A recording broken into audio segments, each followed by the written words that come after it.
बहू ने ससुर को बाहर गेट पर खड़े देखा तो अंदर आकर पति से बोली, लगता है बूढ़े को पैसों की जरूरत आ पड़ी है। तभी मुंह उठाए बेटे के पास चला आया है।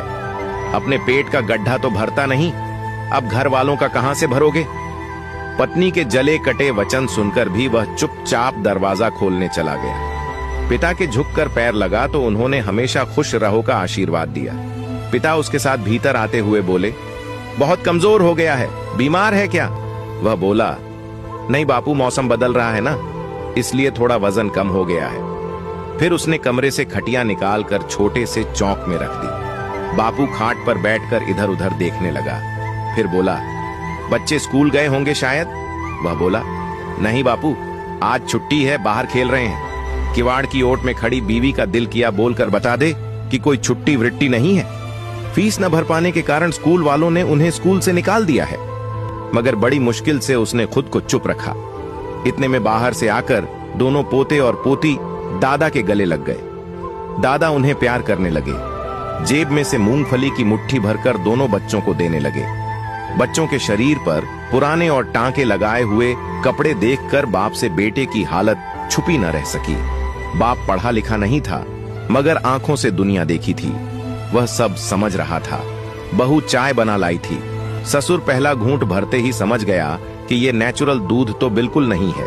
बेस्वाद चाय के 2 घूंट भरकर बाकी बची चाय कप में ही छोड़ दी और कप को खाट से नीचे रख दिया। फिर बेटे को पास बुलाया तो वह घबराता हुआ सा बाप के पास आकर जमीन पर ही बैठ गया। मन से आशंकित था कि बापू पैसे ना मांग ले। न बच्चों की फीस भर पाया था, न बिजली का बिल, न पत्नी की दवाइयों के लिए पैसे जुटा पा रहा था। 3 महीने का मकान का किराया भी बाकी चल रहा था। वह अनमना सा होकर बापू के मुंह की ओर देख रहा था। उधर पत्नी सारे काम छोड़कर किवाड़ की ओट कान लगाकर खड़ी थी कि बुढ़ू कितने रुपयों की मांग करता है। अगर पति से ठीक से जवाब न दिया गया तो वह खुद जवाब देगी। कुछ देर सोचकर बापू बोला, इस बखत काम का बहुत लोड है, मजदूर भी महंगे हो गए हैं, इसलिए टाइम नहीं है। रुकने के लिए आज ही 4 बजे की ट्रेन से वापस जाऊंगा। 4 महीने से तुम्हारा कोई समाचार नहीं आया। तुम्हारी मां को बहुत फिक्र हो रही थी, इसलिए उसने मुझे जबरदस्ती यहां भेजा है।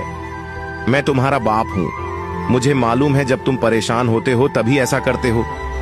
फिर पिता ने कमीज की अंदर वाली जेब से 500 रुपये की 2 गड्डियां निकालकर बेटे की तरफ बढ़ाते हुए कहा, रख लो। चने की फसल अच्छी गई थी, घर में किसी प्रकार की कमी नहीं है, सब मजे में है। मगर तुम बहुत कमजोर लग रहे हो, ढंग से खाया पिया करो।